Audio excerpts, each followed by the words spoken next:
नमस्कार, मंडल न्यूज़ के इस विशेष बुलेटिन में आप सभी का स्वागत है। पेश है आज का यह विशेष बुलेटिन। बीते जनवरी व फरवरी माह के दौरान अचानक ही कोरोना संक्रमण की रफ्तार अनियंत्रित हो गई थी, जिसके चलते अन्य कोई पर्याय सामने न देखते हुए जिला प्रशासन द्वारा रविवार 21 फरवरी को जनता कर्फ्यू लगाया गया था और 22 फरवरी से 28 फरवरी तक लॉकडाउन लागू किया गया था, जिसे संक्रमितों की लगातार बढ़ती संख्या को देखते हुए 8 मार्च तक लागू रखा गया। लेकिन अमरावती के कुछ राजनेताओं व व्यापारिक संगठनों के प्रतिनिधियों द्वारा इस लॉकडाउन के खिलाफ विरोध के स्वर मुखर किए गए। साथ ही अधिकांश जनता द्वारा भी लॉकडाउन को लेकर अपना असंतोष व रोष प्रकट किया जाने लगा। ऐसे में जन भावनाओं को देखते हुए जिलाधीश शैलेश नवाल द्वारा शुक्रवार 5 मार्च को एक नया आदेश जारी किया गया, जिसमें 6 मार्च से लॉकडाउन को खत्म कर नए प्रतिबंधात्मक आदेश जारी करने की घोषणा की गई। इस नए आदेश में फर्क केवल इतना है कि अब जीवनावश्यक वस्तुओं के अलावा सभी तरह के व्यापारिक प्रतिष्ठान रोजाना सुबह 9 से शाम 4 बजे तक शुरू रखे जा सकेंगे। इस आदेश के अलावा पुराने आदेश में अन्य कोई बदलाव नहीं किया गया है। ऐसे में कहा जा सकता है कि इस नए आदेश के चलते कुछ व्यापारी संगठनों द्वारा व्यापार खोलने को लेकर उठाई जा रही मांग आंशिक रूप से पूरी हो गई है। साथ ही अब यह भी कहा जा सकता है कि प्रशासन ने लॉकडाउन में राहत देकर गेंद को व्यापारियों एवं आम जनता के पाले में डाल दिया है। लॉकडाउन लागू करने के समय भी रोजाना 600 से 700 कोरोना संक्रमित मरीज पाए जा रहे थे, जिनकी संख्या लॉकडाउन काल के दौरान कुछ बढ़ी भी थी। वहीं अब रोजाना 600 से 700 संक्रमित मरीज पाए जा रहे हैं। ऐसे में सहज अंदाजा लगाया जा सकता है कि अगर प्रशासन द्वारा उस समय लॉकडाउन नहीं लगाया जाता तो शायद पूरा जिला कम्युनिटी स्प्रेड की चपेट में रहा होता। इस बात को भी अनदेखा नहीं किया जा सकता कि बीते माह विद्यापीठ, जिला परिषद व महानगर पालिका जैसे विभिन्न विभागों के दर्जनों कर्मचारी एक साथ कोरोना संक्रमण की चपेट में आए। साथ ही इस दौरान कोविड संक्रमित पाए जाने वाले कई लोगों में व्यापार व्यवसाय जगत से जुड़े लोगों का भी समावेश रहा। कई व्यापारी एवं उनके यहाँ काम करने वाले कर्मचारी इस दौरान कोरोना संक्रमण की चपेट में आए हैं। इसके साथ ही इस दूसरी लहर में कई शादियों में शामिल होने वाले सैकड़ों लोग भी कोरोना संक्रमण की चपेट में आए, जिसके अनेकों उदाहरण दिए जा सकते हैं। कई शादियां इस दौरान ऐसी भी हुई जिसमें 1000 से 1200 लोग। इन विवाह समारोहों में शामिल होने वाले कई परिवार कोरोना संक्रमण की चपेट में आए। इन तमाम बातों को देखते हुए जिला प्रशासन द्वारा हालात को नियंत्रित करने के लिए लॉकडाउन लागू करने का निर्णय लिया गया था, क्योंकि उस वक्त प्रशासन के पास इसके अलावा अन्य कोई पर्याय नहीं था। इस निर्णय को लेने की वजह से प्रशासन ने लोगों की गालियां खाई और विरोध में बातें भी सुनी, लेकिन इसके बाद भी जनता की भलाई के लिए प्रशासन अपने फैसले पर अडिग रहा, जिसके लिए जिला प्रशासन का अभिनंदन किया जा सकता है। साथ ही इस दौरान कोरोना संक्रमण की चेन को तोड़ने और अमरावती की जनता को सुरक्षित रखने के साथ साथ कोविड संक्रमितों को कोविड मुक्त करने के लिए जितने भी प्रयास किए गए, उसके लिए जिलाधीश शैलेश नवाल, जिला शल्य चिकित्सक डॉक्टर श्याम सुंदर निकम, मनपा आयुक्त प्रशांत रोड़े तथा जिला स्वास्थ्य अधिकारी डॉक्टर दिलीप रणमली की प्रशंसा की जा सकती है। लेकिन लॉकडाउन के लगातार हो रहे विरोध को देखते हुए अब जिला प्रशासन द्वारा आधे अधूरे मन से लॉकडाउन को आंशिक तौर पर खत्म करते हुए जिले को कुछ हद तक अनलॉक किया गया है।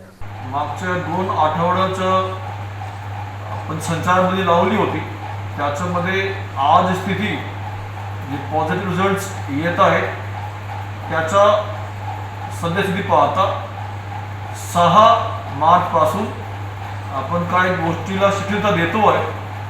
त्याच्यामध्ये सर बाजारपेठ आता सकाळी 9 ते संध्याकाळी 4 वाजेपर्यंत हे उघडून राहते, पण याच्यामध्ये सुद्धा सर्व लोकांनी अतिशय काळजीपूर्वक Covid appropriate behaviour norms follow करून हे सर्व गोष्टी करणे अपेक्षित आहे। याच्यामध्ये आपण जर एखाद्या स्थापनाने किंवा एखाद्या माणसाने याचा फॉलो नाही केला तर त्याच्यावरती कडक कारवाई करण्यात येते। यासाठी आपण 30 पथके या सिटीमध्ये आपण नेमतो आहे, जे पूर्ण सिटीमध्ये वेगवेगळ्या प्रभागामध्ये पुढील 5 दिवस याच्यावरती काटकोरपणे कोविड अप्रोप्रिएट नॉर्म फॉलो होतात का त्याच्या पाहतील। याच्यामध्येच आपण लग्न समारंभावरती मर्यादा टाकलेली आहे। 20 लोकांच्या मध्ये घरगुतीप्रमाणे लग्न समारंभ व्हावा आणि याच्यामध्ये काय एक्झाम्स इकडे होतात किंवा काय बाहेरचे वगैरे येतात, त्यासाठी हॉटेलमध्ये 25% कॅपॅसिटी पर्यंत त्यांना अनुज्ञा केलेली आहे। सर्व प्रकारचे रेस्टॉरंटमध्ये पार्सल सेवा हे संध्याकाळी 5 वाजेपर्यंत सुरू राहतील। या सगळ्या पार्श्वभूमीवरती अजूनही लोकांनी सर्व माध्यमांनी कोविड अप्रोप्रिएट बिहेवियर हे फॉलो करणे आणि लवकर लवकर आपला शहर, आपला जिल्हा संक्रमण मुक्त होणे यासाठी सगळ्याच्या सहकार्याची अपेक्षा. मागील 14 दिवसमध्ये लॉकडाऊनमध्ये ज्या प्रकारच्या कड़काईने सर्वांनी कोविड अप्रोप्रिएट बिहेवियरचं पालन केलं आणि सर्वांनी खूप सहकार्य केलं, त्याच्यामुळे आपलं आता सध्या स्थिती कुठेतरी मागच्या तुलनेत आपण कंट्रोलमध्ये आहे. पण इथून पुढे जर परत अशा प्रकारची स्थिती उद्भवली तर आपल्याला अजून कडक नियम आणि रेस्ट्रिक्शन्स आपण टाकावं लागणार आहे. मी सर्वांचे सहकार्याची अपेक्षा करतो. सर्वांचा एकदा परत धन्यवाद. जय. ऐसे में अब सबसे बड़ी जिम्मेदारी छोटी मोटी बातों को लेकर मीडिया में छपने की ललक रखने वाले व्यापारिक नेताओं की बनती है कि वे अब अपने पदाधिकारियों की बैठक बुलाएं और स्वयं स्फूर्त रूप से कम 1 माह तक सभी व्यापारियों से कड़े निर्बंधों का पालन कराएं, क्योंकि केवल सरकार व प्रशासन के नाम उंगलियां फोड़कर ही कोई अपने कर्तव्यों की इतिश्री नहीं कर सकता. इसके साथ ही अमरावती जिले की आम जनता पर भी अब प्रशासन ने काफ़ी बड़ी जिम्मेदारी डाल दी है, क्योंकि अब अगर लॉकडाउन खत्म करने के बाद कोरोना का संक्रमण दोबारा फैलता है तो सभी को इस बात पर विचार करना होगा कि अब इस संक्रमण के फैलने की जिम्मेदारी किस पर है. ऐसे में जनता को खुद सोचना होगा कि उन्हें भीड़भाड़ भरी शादियों और बाजारों का हिस्सा बनना है या फिर अपने घरों पर रहते हुए खुद सुरक्षित रहने के साथ ही अपने परिजनों को सुरक्षित रखना है. यहाँ इस बात की अनदेखी भी नहीं की जा सकती कि जनवरी व फरवरी माह के दौरान कोविड, पोस्ट कोविड व सारी संक्रमण की वजह से 150 से अधिक मौतें हुई हैं. याद तो ये भी रखा जाना चाहिए कि बीते सितंबर माह में जब कोरोना का संक्रमण अपने पूरे उफान पर था, तब 1 माह के दौरान करीब 7,200 संक्रमित मरीज पाए गए थे. वहीं जारी वर्ष में अकेले फरवरी माह के दौरान ही 13,000 से अधिक यानी 2 गुने संक्रमित मरीज पाए जा चुके हैं.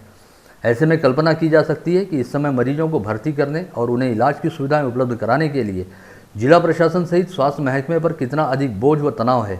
यह नहीं भूलना चाहिए कि जिला प्रशासन व स्वास्थ्य महकमा विगत 11 माह से लगातार इस संक्रमण को खत्म करने हेतु दिन रात जूझ रहा है, लेकिन ये तमाम प्रयास उस समय तक अधूरे हैं जब तक सभी लोगों का प्रशासन को पूरा साथ नहीं मिलता. हम दोबारा दोहराना चाहेंगे कि जिला प्रशासन द्वारा विगत 22 फरवरी से लागू किए गए लॉकडाउन की वजह से हम सभी लोग कम्युनिटी स्प्रेड से बच गए हैं. यदि लॉकडाउन नहीं होता और लोग बाग पहले की तरह बेखौफ सड़कों और बाजारों में भीड़ का हिस्सा बनते तो संक्रमितों की संख्या के बारे में महज कल्पना की जा सकती है. उस स्थिति में अचानक ही संक्रमितों के लिए बेड व अस्पतालों की व्यवस्था कैसे होती, यह अपने आप में सबसे बड़ा सवाल है. इस समय जिला प्रशासन ने भले ही जनभावनाओं को देखते हुए लॉकडाउन को आंशिक तौर पर हटाया है और बाजारों को सुबह 9 से शाम 4 बजे तक करीब 7 घंटे खुले रहने की छूट दी है, लेकिन इसके साथ ही अन्य सभी प्रतिबंधों को यथावत कायम रखा है. इस बात को समझे जाने की ज़रूरत है. वहीं प्रशासन की भी यह जिम्मेदारी है कि आम जनता को खतरे के प्रति प्रभावी तरीके से आगाह और जागरूक किया जाए ताकि लोग बाग प्रशासन के साथ सहयोगात्मक रुख अपनाएं. जिला प्रशासन द्वारा अमरावती शहर के लिए 20 पथक गठित किए गए हैं. वहीं पूरे जिले के लिए 5 पथक गठित किए गए हैं, जिनके द्वारा कोविड प्रतिबंधात्मक नियमों का उल्लंघन होने पर संबंधितों के खिलाफ कार्रवाई की जाएगी. 28 लाख लोगों की जनसंख्या वाले अमरावती जिले में केवल 25 पथकों द्वारा, उसमें भी जिले के तमाम ग्रामीण क्षेत्रों में महज 5 पथकों द्वारा कोविड प्रतिबंधात्मक नियमों का कड़ाई के साथ पालन कैसे किया जाएगा, यह अपने आप में बड़ा सवाल है और इस सवाल की ओर जिला प्रशासन को ध्यान दिए जाने की ज़रूरत है.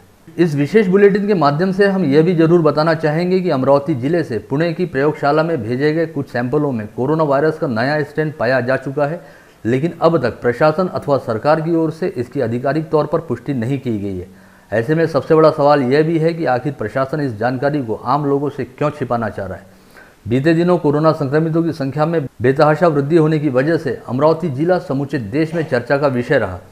एक समय ऐसा भी आया जब रोजाना जितने लोगों की कोविड टेस्ट की जा रही थी उसमें से 35 से 40% लोग कोविड पॉजिटिव पाए जा रहे थे. इस समय भी यह प्रमाण 25% से अधिक है. ऐसे में लॉकडाउन में छूट मिलने के बावजूद भी सभी को यह समझना होगा कि खतरा अब भी टला नहीं है और इस खतरे को कम करना केवल सरकार या प्रशासन की नहीं बल्कि हम सभी की जिम्मेदारी है. ऐसे में हम सभी से आह्वान करना चाहेंगे कि सभी लोग त्रिसूत्री के नियमों का पालन करें. साथ ही इस समय कोविड वैक्सीनेशन का तीसरा चरण शुरू हो गया है और जिले में 14 सरकारी केंद्रों सहित 10 निजी टीकाकरण केंद्रों पर कोविड वैक्सीन लगाने का काम चल रहा है. ऐसे में 60 वर्ष से अधिक आयु वाले बुजुर्गों व 45 वर्ष से अधिक आयु वाले बीमार व्यक्तियों की यह जिम्मेदारी बनती है कि वे स्वयं स्फूर्त रूप से टीकाकरण केंद्रों पर पहुंचकर खुद को कोविड प्रतिबंधात्मक वैक्सीन का टीका लगाएं. इसके अलावा जिले के सभी नागरिकों की यह जिम्मेदारी बनती है कि भले ही लॉकडाउन में कुछ हद तक छूट मिली है, लेकिन इसके साथ जितने भी प्रतिबंधात्मक आदेश लागू किए गए हैं उनकी ज़रूरत को समझते हुए सभी लोगों ने इन प्रतिबंधात्मक निर्देशों व नियमों का कड़ाई के साथ पालन करना चाहिए और कम से कम 1 महीने तक इन नियमों का बेहद कड़ाई के साथ पालन होना आवश्यक है, ताकि कोरोना संक्रमण की चेन को पूरी तरह से तोड़ते हुए इस संक्रमण के खतरे को पूरी तरह से खत्म किया जा सके। इस समय प्रशासन ने लॉकडाउन को खत्म कर सीधे तौर पर अब सुरक्षा से संबंधित तमाम जिम्मेदारी अमरावती जिले के व्यापारियों, राजनेताओं एवं जिले के आम नागरिकों पर डाली है। ऐसे में अब हम सभी को इस जिम्मेदारी की कसौटी पर खरा उतरना होगा।